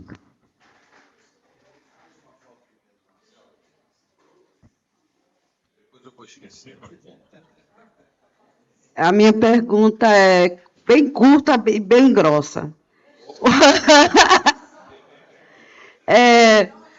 Para compreender melhor o neofascismo brasileiro, o bolsonarismo, os bolsomínios, isso a gente pode entender como neofascismo, manifestação do neofascismo, só isso. E o que é que a esquerda pode fazer, nós esquerdos, movimentos sociais, tudo, para combater de forma elegante, não entrar na questão do ódio? Obrigado, Lucinha. Cleide, depois Baltazar. Bom dia, parabéns, professor, pelo esse rico debate, né, pela DUF. Professor, minha pergunta é o seguinte, tá certo? Com relação ao terceiro problema que você formula no livro, tá certo? Sobre o Brasil ser uma experiência, né, um laboratório firme do bolsonarismo, creio, como uma experiência fascista. Eu gostaria que o senhor colocasse, uma pergunta mesmo, honestamente, só quero entender. Se eu sei que é difícil a gente, em história, né, trabalhar com uma espécie de futurologia, mas vamos trabalhar com a ideia de hipótese. Se Trump não tivesse ganhado em 2017, certo? 2016? né? Seria possível uma ascensão tão forte de Bolsonaro? E aí eu complemento, Trump perdeu a eleição, Bolsonaro também perdeu a eleição. Não seria esses dois elementos importantes para a gente analisar a situação ou a ascensão ou a hipótese de que o bolsonarismo, como expressão do neofascismo, é primogênito ou ocupa esse lugar na luta de classe? Era isso, obrigada. Obrigado, Cleide, Baltazar. Depois, Raquel. Primeiro, parabenizar a Valéria pela exposição, mas eu teria uma questão para você pensar e a gente pensar conjuntamente. É verdade que se é o neofascismo e você apresenta elementos aí para a sua construção. Fala que é um movimento praticamente antifeminista, anti-movimento negro, tá certo? E anti as minorias ou os grupos identitários, tá bom? E o fascismo, e você sabe muito bem, tá certo, que ele é especificamente um movimento anti-operário, para derrotar a classe operária, tá certo? E a base social do fascismo, uma vez que a burguesia é minoritária, são as classes médias que a burguesia se apoia como um movimento de massa para derrotar a classe operária. Isso eu estou falando da experiência lá de 22, 21 até a sua derrota de 45. Ora, então, o objetivo hoje do imperialismo, da burguesia imperialista, seria derrotar esses movimentos policlassistas, como o movimento negro, o movimento feminista, seria isso? Na verdade, se o fascismo tem como objetivo derrotar a classe operária, tá certo? Então, o neofascismo teria como objetivo a burguesia imperialista para derrotar esses movimentos policlassistas? Isso seria a base? E outra coisa também, a base social dela é a mesma base de 22, porque a base social do fascismo é a classe média. A burguesia usa a classe média. Então, se é um movimento, qual é a base social? Se os seus sujeitos que lutam contra o movimento negro, o movimento feminista e as minorias identitárias. Somente a classe operária é o último que são anticomunistas que vem depois. Então, que base social seria essa?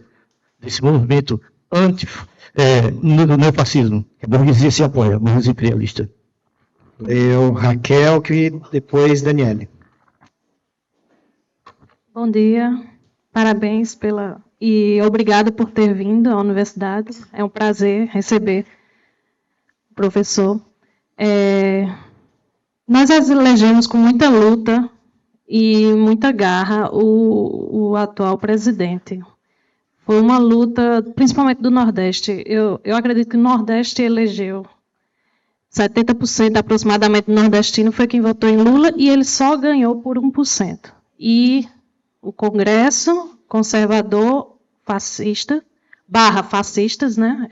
Tem conservadores e fascistas em sua maioria, e o Senado igual.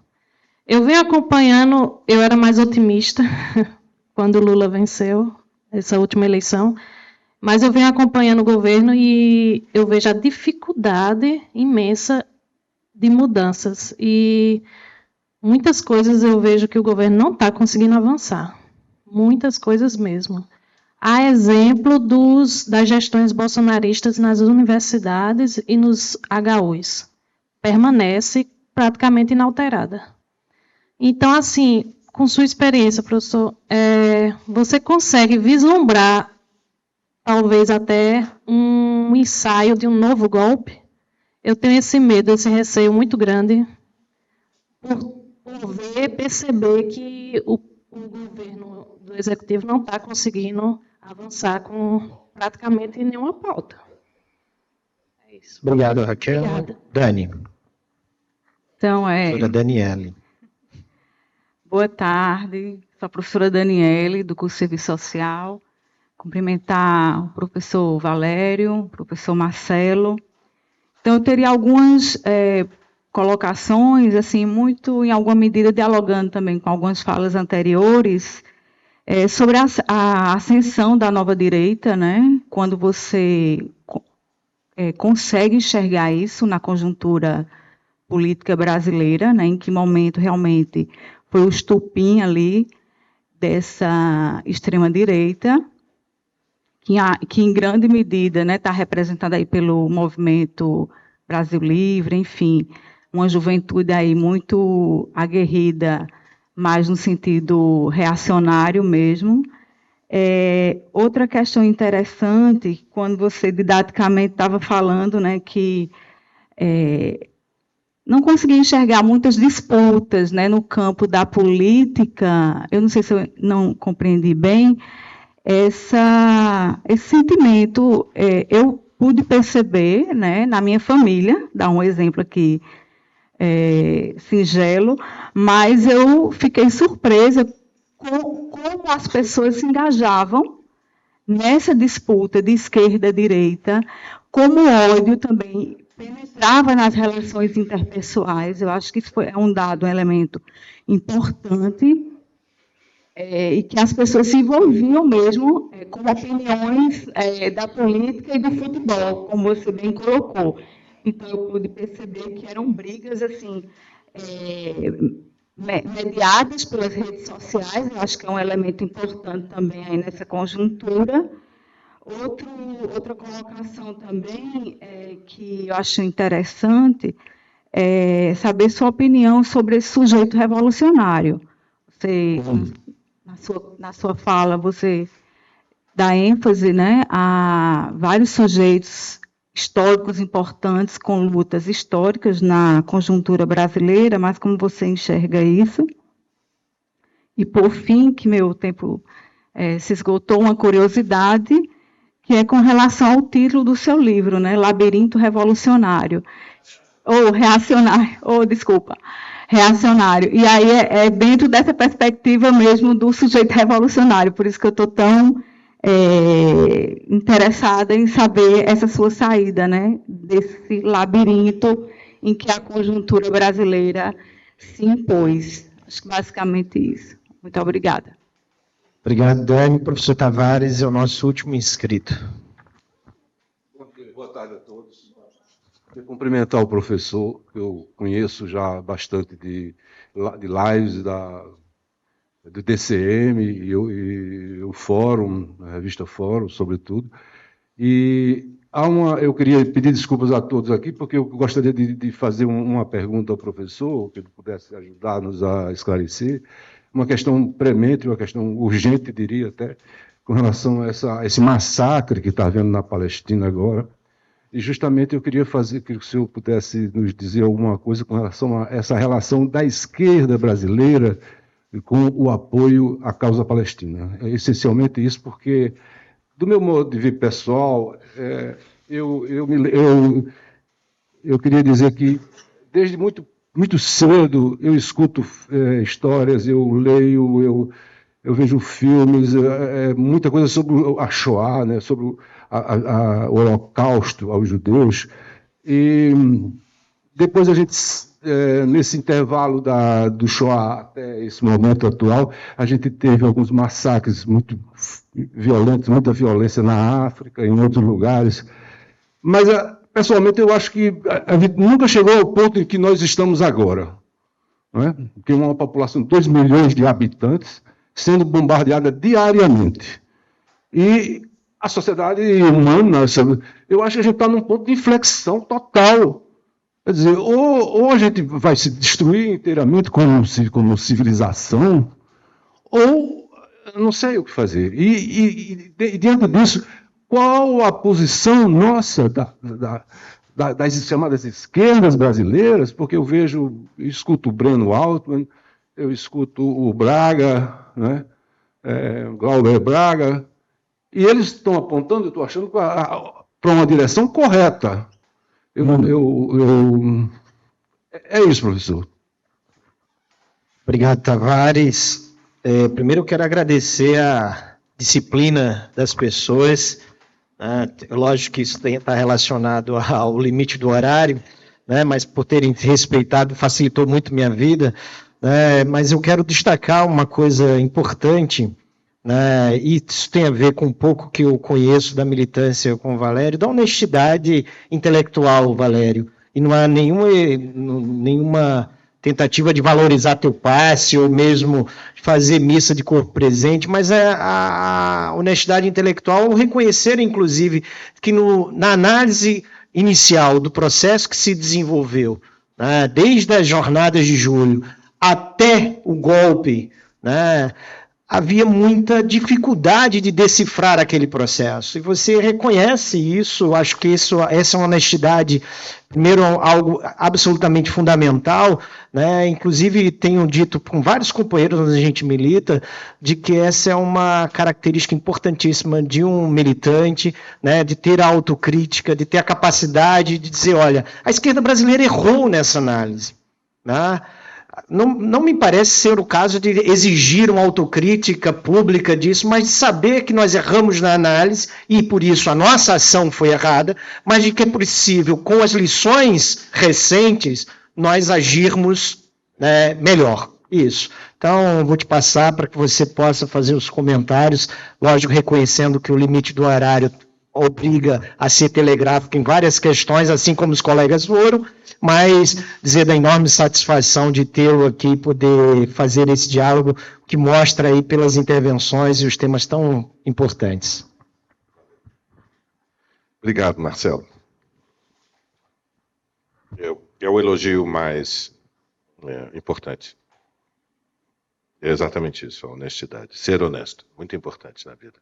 Quando se trabalha com ideias. A academia não é um ambiente de muita honestidade intelectual, não sei se vocês sabem. É muito difícil alguém abraçar, defender entusiasticamente, às vezes apaixonadamente uma ideia e depois, surpreendido pelo desenvolvimento da realidade, admitir, acho que talvez eu tenha errado. Então, isso está errado. Porque é difícil. Então, eu vou seguir a lista. Eu prometo não torturar você até as 3 da tarde. Porque eu sei que, à medida que a fome crescer, a hostilidade às minhas ideias vai aumentar. E a simpatia que eu ganhei na primeira meia hora, eu perco tudo depois. Vou perder tudo depois. Então, eu vou fazer realmente respostas telegráficas, porque foram 8 intervenções que eu tenho que responder. Mas alguns de vocês fizeram mais de uma pergunta, então não vou poder corresponder a... Primeiro, Henrique, eu acho que, veja, é verdade, o fim da URSS marca uma mudança na etapa histórica. Há uma etapa que é do pós-guerra, que fundamentalmente se abre em 45, se estende até 89, 91. Quando pensamos em etapas, que é este tipo de periodização na média duração, nós estamos usando duas variáveis. Primeiro, a relação de forças entre revolução e contra-revolução à escala mundial, o que evidentemente é um esforço de análise imenso, enorme, porque é um volume de informação necessária para poder chegar a uma caracterização que vai além de qualquer trabalho individual e de qualquer equipe de pesquisa nacional. É impossível responder à escala nacional para uma... entende? É como estudar física quântica. É muito complexo. Segundo, a relação de forças entre os Estados, no sistema de Estados. E o que marcou esse período, 45 a 89, foi a coexistência pacífica, para simplificar um problema grande, entre Estados Unidos e União Soviética. Mudou em 91. Muito bem. Mas o neofascismo só se transforma numa corrente política mainstream, como se diz, ou seja, na disputa de poder. Deixou de ser testemunhal. Era um partido museu o neofascismo, entende? Havia fascistas no Brasil, mas eram semi-clandestinos e estava aberta a visitação aos sábados à tarde para os distraídos. Então era um culto. Tinha os que eram filatelistas e tinha os que eram fascistas. Era um fenômeno marginal, pitoresco, grotesco. Só isso. Mudou. E não foi em 93 e 95, e não foi em 2003 e 2005. Pessoal, foi 30 anos depois do fim da União Soviética.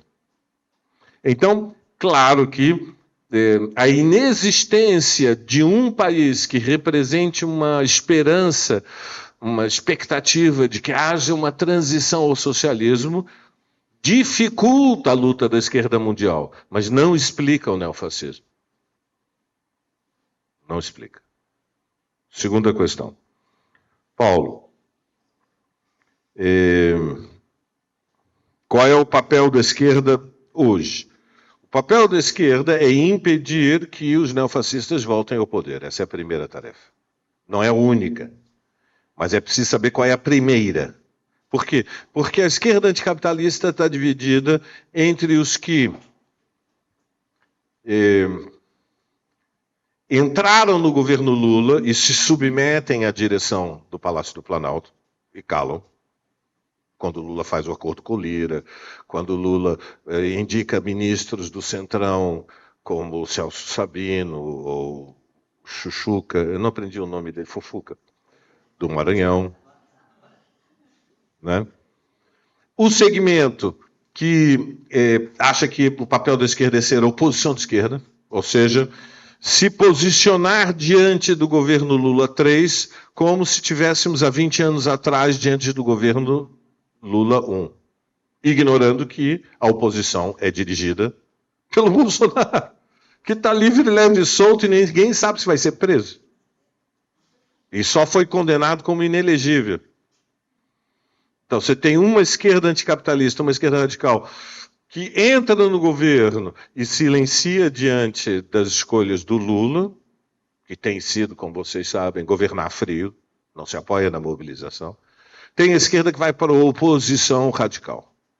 E tem a esquerda que não está nos dois extremos. Defende o governo Lula, mas é independente do governo Lula. Eu acho esta tática a melhor. Por quê? Porque acho que o centro da tática ainda é derrotar a extrema-direita. Isso não significa defesa incondicional de tudo que o governo Lula faz. Por exemplo, o acordo que o Jacques Wagner fez para votar o marco temporal em troca da reforma tributária é de altíssimo risco, porque nos deixa nas mãos do Supremo. Se está tudo combinado com o Xandão, eu entendo. Mas está tudo combinado? Isso, porque, vejam, a derrota para o movimento indígena é histórica. Não dá para correr esse risco. Só para entender, se o Xandão não vetar, a Sônia Guajajara e a PIB rompem com o governo e eu não sei o que vai acontecer com o movimento indígena. Eu vou reunir com a Sônia Guajajara, porque eu tenho responsabilidades no PSOL. Mas se ela me disser que uma parte do movimento indígena vai pegar em armas, eu vou dizer que é uma loucura, mas quem é que segura? Compreende que nós estamos discutindo? Nós estamos discutindo coisas sérias, é vida ou morte na fronteira agrícola. E a Sônia é uma moderada, mas eu conheci a garotada. Eu reuni com eles, eu sei quem são. Uns querem ser DJs, outros querem ser Che Guevara. Vocês entendem? E o Jacques Wagner toma mais cana do que deveria e faz acordo sem ouvir todas as partes. Compreendem os riscos? Então, uma coisa é defender o Lula, outra coisa é defesa incondicional do governo Lula. Isso envolve imensa responsabilidade. Tudo isso é delicado, são decisões duras, difíceis. É muito fácil dizer, eu sou oposição incondicional ao governo Lula. Você vive num mundo, universo paralelo. Está 20 anos atrás e não tem bolsonarismo. Aí chega a eleição do ano que vem e o Bolsonaro ganha de novo no triângulo estratégico. Ganha São Paulo, ganha Rio, ganha Belo Horizonte. Como é que fica? Eles não podem ganhar as eleições municipais do ano que vem? Ou vocês acham que o Boulos vai ser um passeio para chegar no Palácio da Prefeitura? O Guilherme? Pelo pessoal, contra o Guilherme vão ser lançadas todas as pragas do Egito Antigo, os gafanhotos. Sabe qual é a campanha do bolsonarismo nos últimos 5 dias? Implacável, em dezenas de milhões de mensagens pelo ar. Que o Guilherme é do Hamas. Guilherme Hamas. Aí uma parte da outra esquerda me manda mensagens. Eu vindo aqui para Paraíba, estou há 2 noites quase sem dormir, recebendo mensagem de uns infelizes de Chapecó me dizendo: eu quero saber se o Guilherme foi na manifestação de sábado e levantou a voz e disse Palestina, Palestina, Palestina, porque senão e me fazendo ameaças, mas se o Guilherme não fez isso, o pau vai comer e não vai ter... Tá maluco? Compreendem qual é a natureza? Como há infantilismo na esquerda brasileira, tudo que a extrema-direita quer que o Guilherme enfie, como dizem os portugueses, a pata na poça. E no entusiasmo de uma intervenção fale uma frase que não deveria ter falado. O Júlio Lancelotti, que é um iluminado por Deus. Conhecem o Júlio, padre? Ele foi na manifestação, fez uma oração, não fez um discurso, ele rezou em público. Sabem como é que está nas redes sociais? Toda a comunidade sionista está em campanha contra Júlio Lancelotti, exigindo autocrítica. E nas páginas da intelectualidade tem artigos da comunidade sionista denunciando Júlio Lancelotti. Eles não dizem que ele é Hamas, mas dizem: queria ver por que você não chora os nossos 1.200 mortos, como está chorando pelos 10.000 palestinos. Só chora pelos 10.000. Cadê suas lágrimas? É do seu Deus pelos nossos 1.200, como quem diz. Mas nós, o povo escolhido, você não chora por nós? Então, este é o problema da esquerda. Você entende como é difícil? Por que está dividida? Por que tem decisões delicadas? Por que o mundo é complexo? Terceira pergunta. Como combater com elegância o neofascismo? Boa pergunta. Gostei do com elegância. Veja, há duas dimensões do tema. Há uma dimensão que é individual, como nós argumentamos contra pessoas neofascistas, que são colegas de trabalho, são familiares, são amigos, são vizinhos, ok? Isso é uma coisa. Fica pior, eu sei. Fica pior. Outra dimensão é como politicamente o governo tem que tratar o tema do neofascismo. São duas dimensões diferentes. Na escala individual, nunca, em nenhuma circunstância, nós podemos perder o juízo, porque, veja, os neofascistas são muito mais sectários do que nós. Nós somos sectários, vamos começar. Militante de esquerda, por definição, é um sectário que não sabe o que é sectário, que é o pior tipo de sectário. Porque imagina que não, que eu sou uma flor, eu sou uma delícia de pessoa. Eu não sou sectário, eu sou tolerante, eu ouço todo mundo, eu estou com a mente sempre aberta. Não, não é assim. Nós somos um pouquinho sectários. Porém, o problema é que nos surpreendeu o fato de que agora surgiu uma nova direita, Daniele, que são mais sectários do que nós. Os neofascistas da base são piores do que nós, porque eles são 1000 vezes mais apaixonados do que nós. E eles têm 2, 3 certezas na cabeça, mas é gente que era desinteressada da política até esta explosão dos últimos 5, 6 anos. E então tem o fervor dos iniciados. Como tratar isso? Não aceitar a provocação, ou seja, aceitar o diálogo com paciência. E argumentar. É individual. Eu sei que é, mas senão você vai romper relações com a sua mãe? Vai romper relações com o seu irmão? Mas não pode, porque é a mamãe, porque é o irmão, porque é o vizinho, porque é o colega. Você não pode, numa pessoa que você encontra todo dia no local de trabalho, dizer: eu quero que, por favor, enfie. Não pode. Você não pode, nenhum de nós pode romper com a mãe, com o colega de trabalho, com o vizinho, com o pai do amiguinho dos nossos filhos. Você não pode fazer isso nas nossas vidas sociais. Nós não podemos responder ao sectarismo dizendo: vamos vencer. Como? Cubro apóstolo, sou mais sectário que você. Não é possível ser mais sectário do que os fascistas, porque eles provocam em algum momento, eles vão falar coisas horríveis. Eles vão falar: se eu pudesse, eu te matava. Eu queria que todos como você fossem mortos. E você tem que dizer: calma, não é verdade. Porque não é verdade. Não é verdade que quando um primo diz: eu queria que todos os comunistas fossem mortos. Não é verdade. Ele é a favor de todos os comunistas, menos os que ele conhece. Quando chegar e começarem a matar alguém que está perto dele, ele vai se urinar nas calças. Porque quando o terror começa, primeiro atinge os mais radicais, mas depois ele é incontível. Então, na dimensão política, o que o governo faz? Infelizmente não faz.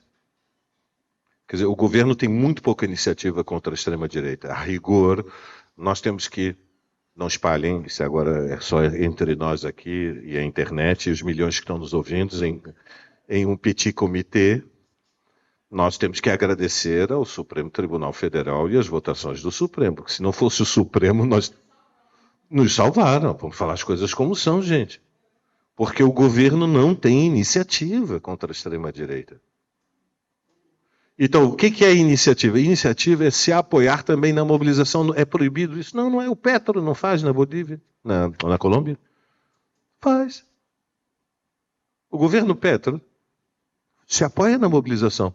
Ele apresentou, eu quero esta votação da reforma da saúde. O partido principal de representação burguesa, que estava na coligação, que corresponde historicamente ao bloco União Brasil, MDB, PSDB no Brasil, disse, nós não somos a favor. Ele disse, então rompe a coligação, vocês saem do governo, e marcou um calendário, foi para Medellín, foi para Bogotá, foi para Cali, foi para as ruas, se apoiou, botou milhões e fez a votação do Congresso Nacional. Por quê? Porque eles ficaram cercados. Porque mobilização funciona. Vocês acham que não tem impacto para um cara como Lira se a esquerda coloca 250, 300 mil lá fora? Porque, vejam, no 8 de janeiro eles tinham o quê ali nas ruas? Os malucos que invadiram o palácio. 10 mil? Menos. 5 mil? O governo Lula, se quiser, não bota 200 mil? Na posse, que é no 1º de janeiro, que é o pior dia do mundo para fazer uma manifestação, porque as pessoas normais, mesmo quem não bebe, geralmente fica bêbado no dia 31, então é o dia da ressaca oficial da sociedade mundial, é o dia mundial da ressaca, é o 1º de janeiro,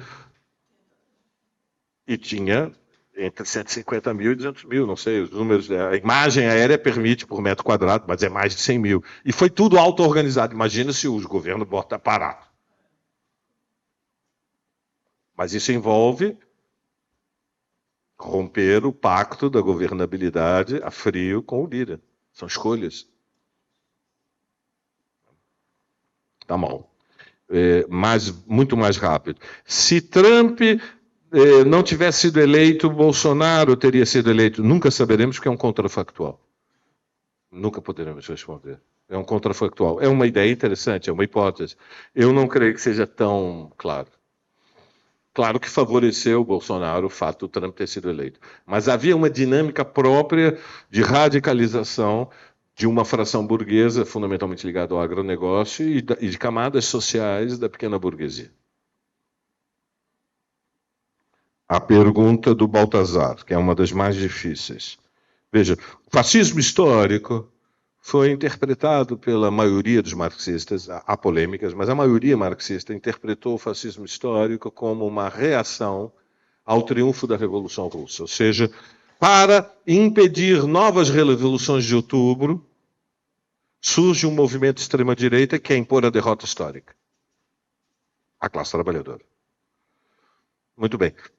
Não há no mundo, há um tempo já de mais de 30 anos, né, desde o fim da etapa do pós-guerra, desde 89, 91, perigos de revoluções anticapitalistas. Perigo real imediato. Há um movimento socialista, há um movimento popular, mas a esquerda anticapitalista que defende a revolução socialista é muito minoritária. Em nenhum país se colocou perigo real imediato de que surgisse um governo que ia além da propriedade privada.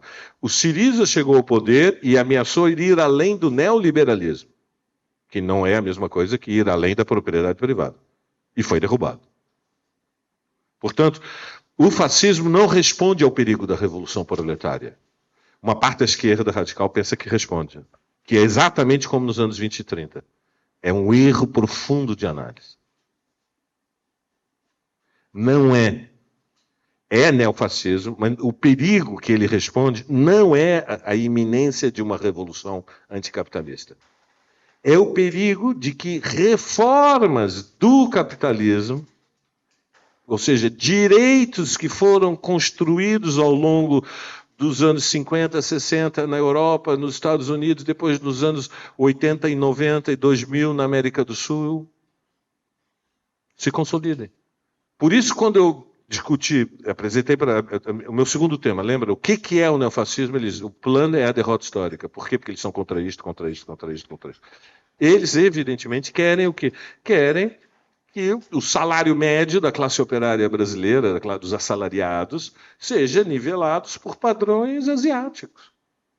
Mas não porque a classe operária brasileira tenha em qualquer impulso, há muito tempo, de desafiar a ordem capitalista do Brasil. Eles não estão com medo político da classe operária. Eles querem impor uma derrota social à classe trabalhadora. Agora, seria um erro também, uma miopia não compreender que nas sociedades urbanizadas contemporâneas e em países como o nosso, há novos sujeitos sociais. Por quê? Porque os negros da classe trabalhadora não se reconhecem só como classe trabalhadora, porque eles são diferentes dos brancos da classe trabalhadora. E os brancos da classe trabalhadora ficam zangados quando os negros da classe trabalhadora dizem: você é fudido, me permitam a informalidade provocativa, a culpa é do Marcelo. Você tem uma situação muito difícil, mas a minha é pior. Ou a minha é pior. Quando a mulher diz para o marido, a sua situação é muito ruim, a minha é pior.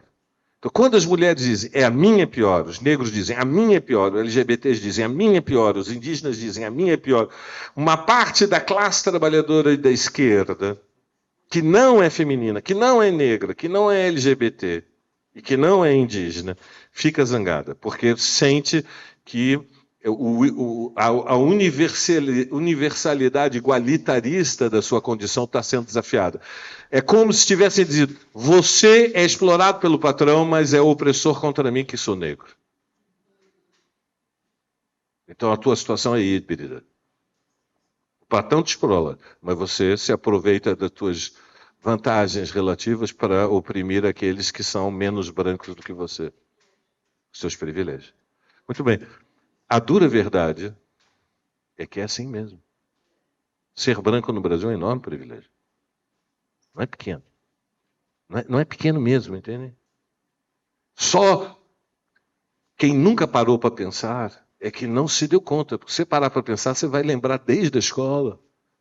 Eu me lembro, meu primeiro amiguinho na rua Domingos Ferreira, em Copacabana, que eu nasci, era o filho do porteiro. Ele era negro, era branco.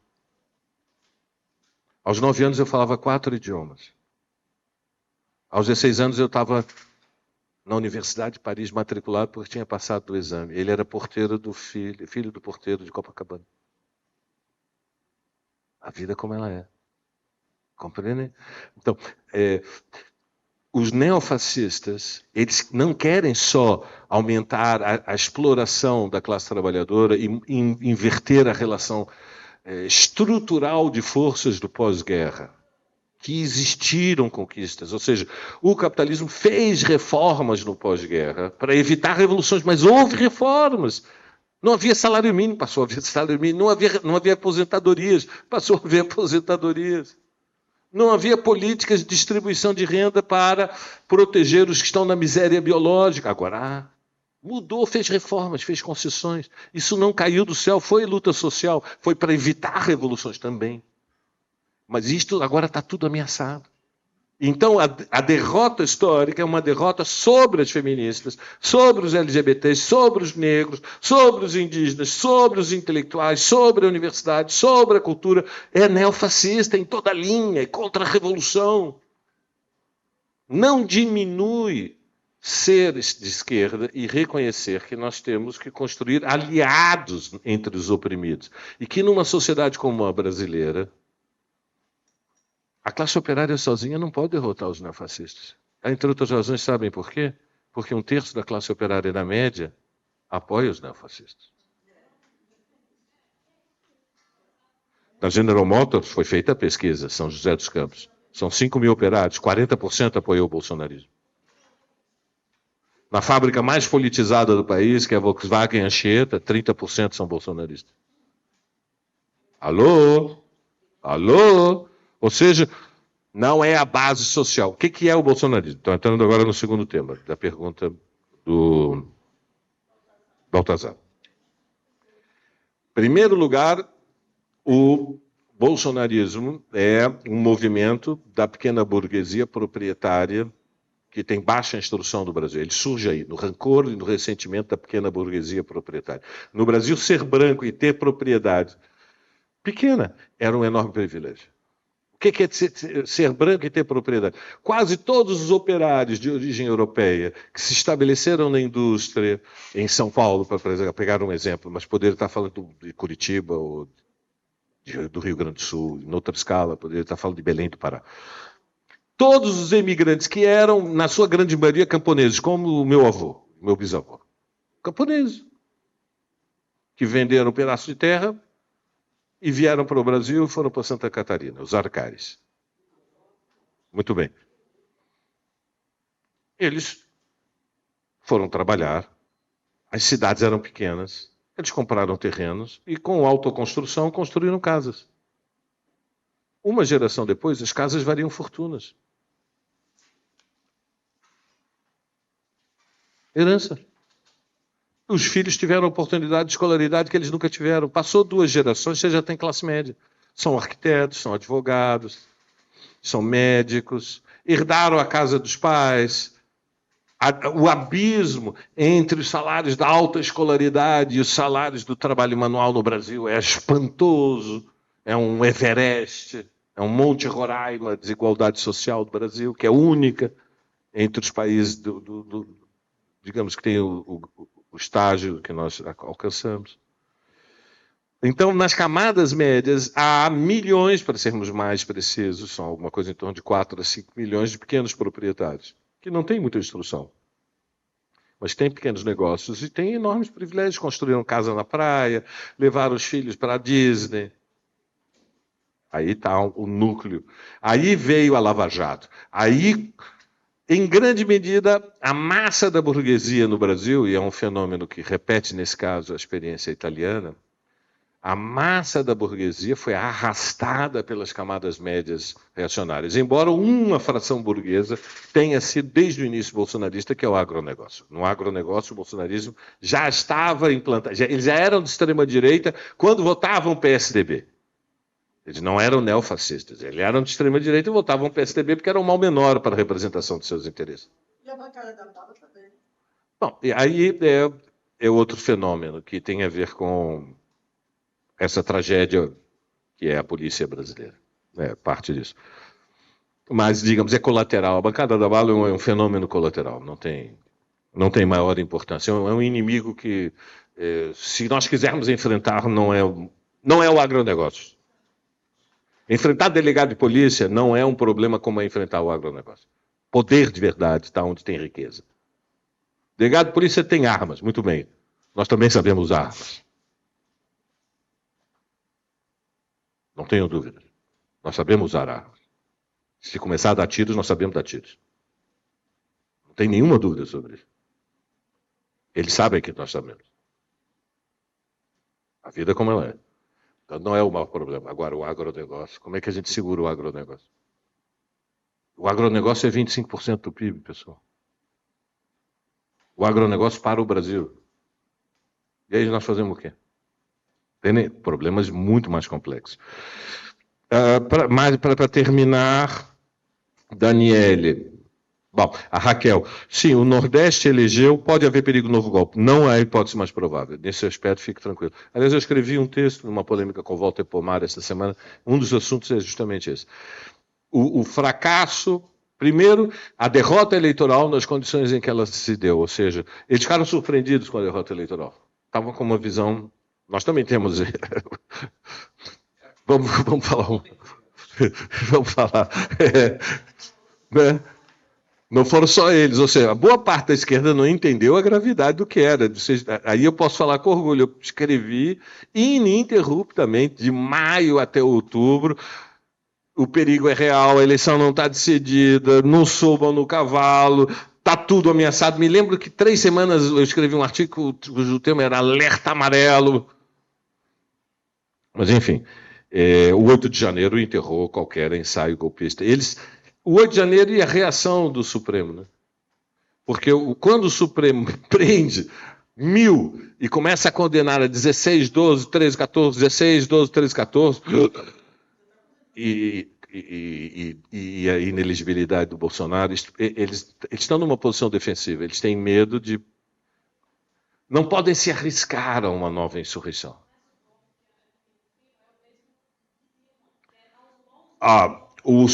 Não a insurreição constitucional.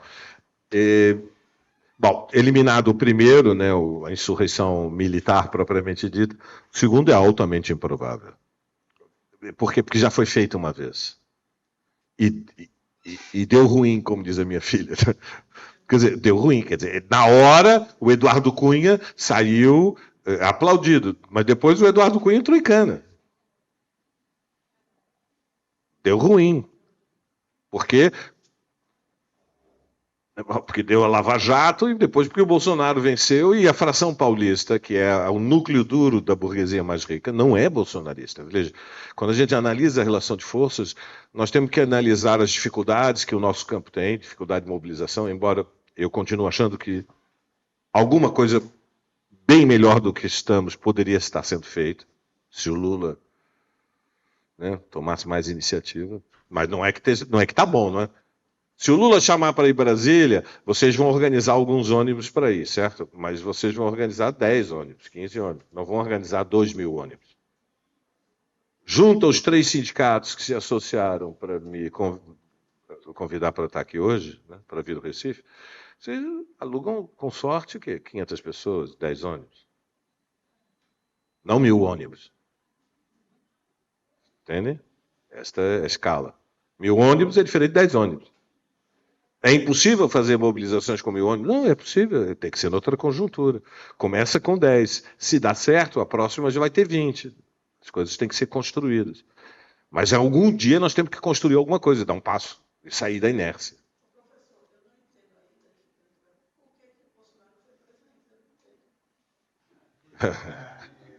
Eu entendo. Chama Estado-Maior das Forças Armadas.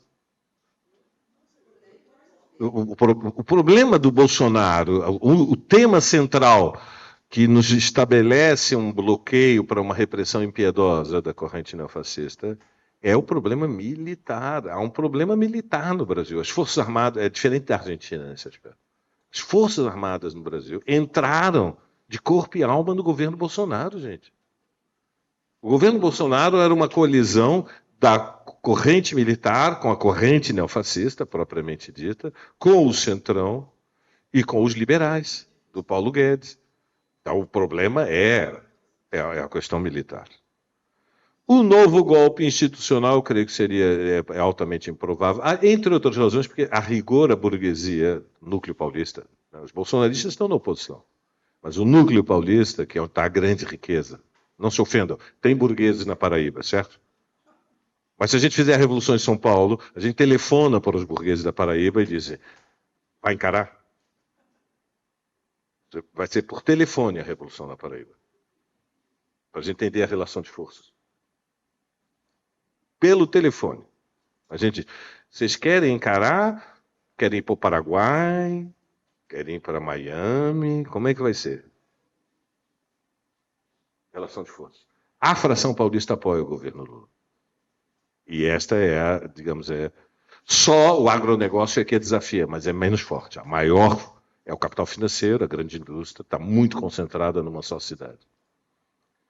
E para terminar, Gaza. É como você diz, é uma tragédia histórica. Nós vamos ter... O processo está em curso, né? Não está muito...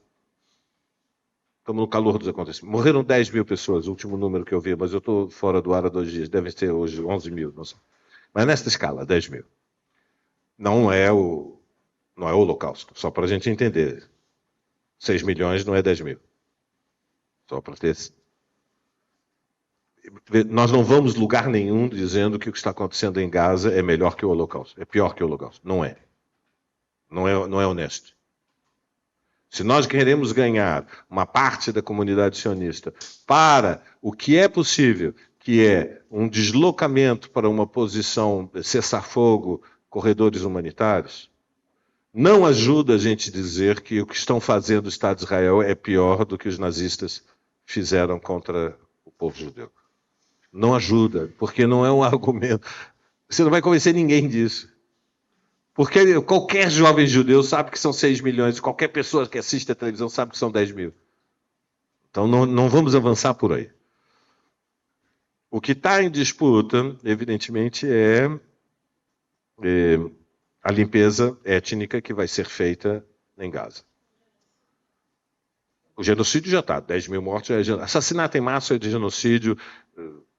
Então, se forem 100 mil ou 10 mil, continua sendo genocídio. Já é genocídio, já é extermínio. É claro que já é extermínio. Não, a limpeza étnica não é um assassinato, porque Israel não quer matar a população de Gaza. Isso também é outra coisa que é importante saber. Nós não vamos convencer ninguém que Israel quer matar 2 milhões de palestinos em Gaza. Primeiro, porque não é possível sem armas atômicas. E segundo, ou melhor, primeiro, porque não é verdade. Não é verdade. Não é a política do Estado de Israel matar 2 milhões de palestinos. A política do Estado de Israel é empurrar a maior parte dos 2 milhões de palestinos para fora do Estado de Israel, para o Sinai. A linha desde sempre do apartheid é limpeza étnica, ou seja, vocês são árabes, não existe a Palestina, vão para o Líbano, vão para a Jordânia, vão para o Egito, vão para o Marrocos, vão para onde quiserem, vão para o Brasil, saiam daqui, porque aqui é a terra prometida, é o pacto do nosso povo com Abraão, nós somos o povo escolhido. Então, Israel não reconhece a legitimidade do Estado de Israel, até os acordos de Oslo, nunca reconheceu que existe uma Palestina histórica. Em Oslo foram obrigados a aceitar.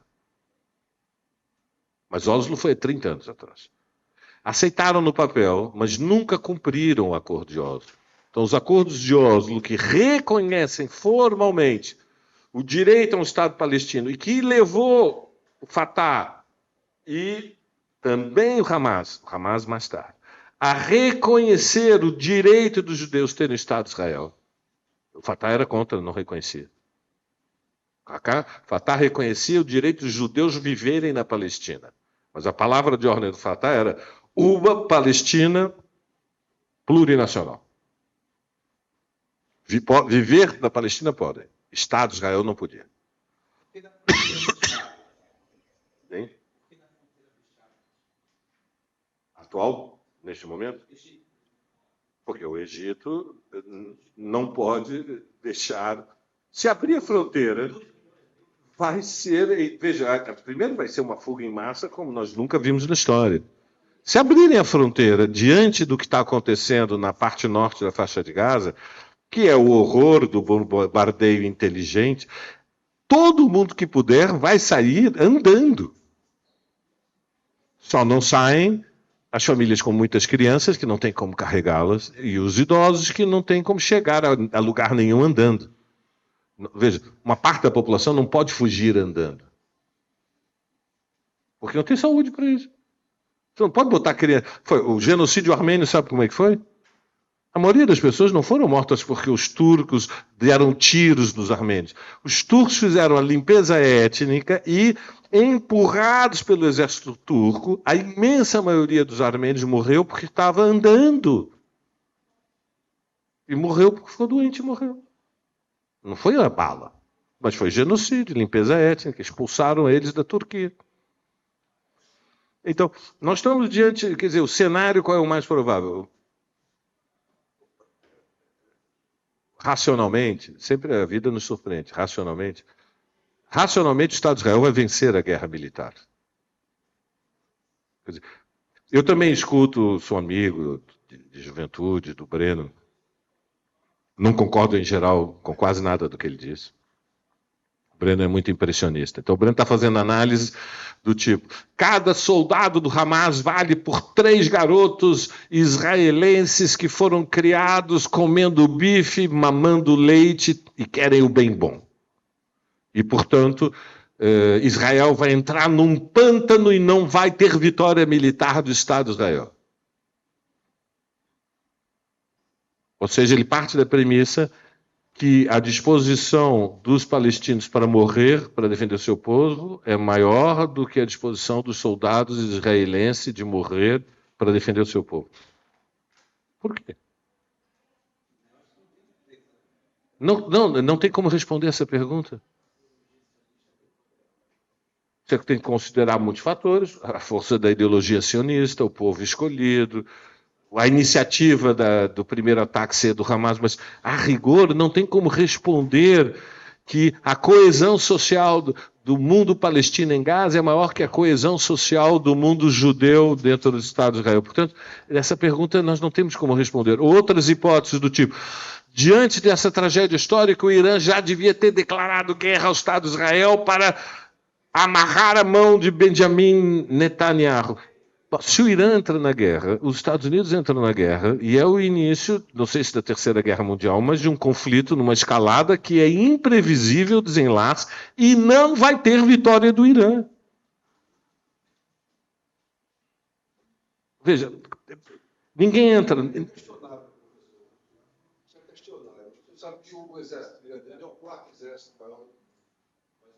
Sim, e os dos Estados Unidos.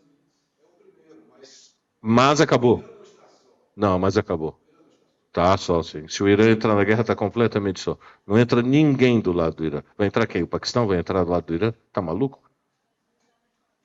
Não há saída militar para um confronto contra a potência norte-americana. E se há irresponsáveis que acham que a saída é militar, estão vendendo ilusões e preparando uma terceira guerra mundial. Interessa aos povos do mundo uma terceira guerra mundial no momento em que os Estados Unidos entraram em decadência. Vocês acham que a China está interessada em entrar numa guerra mundial com os Estados Unidos? Quer ganhar tempo a China. Então, o tema é de máxima importância e é muito difícil. Agradeço a vocês que ficaram até agora. Estou recebendo uma ligação da minha mulher. Valério, nós é que agradecemos imensamente. Lembrando, o livro está aí à disposição.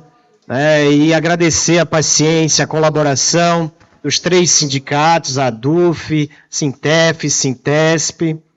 Passaram por aqui dirigentes do Partido dos Trabalhadores, estão aqui dirigentes do PSOL, estadual, municipal, o que mostra a contribuição, a militância, o reconhecimento do companheiro Valério, e passamos outro momento como esses.